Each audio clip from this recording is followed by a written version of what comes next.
من سکته قلبی کردم. میدونم.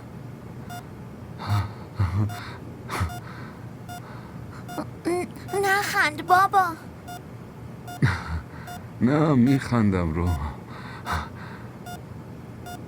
مامانت منو به خنده انداخته. اینو بر ندارید، نیاز به اکسیژن دارید. خواهش میکنم آقای دکتر، من خوبم.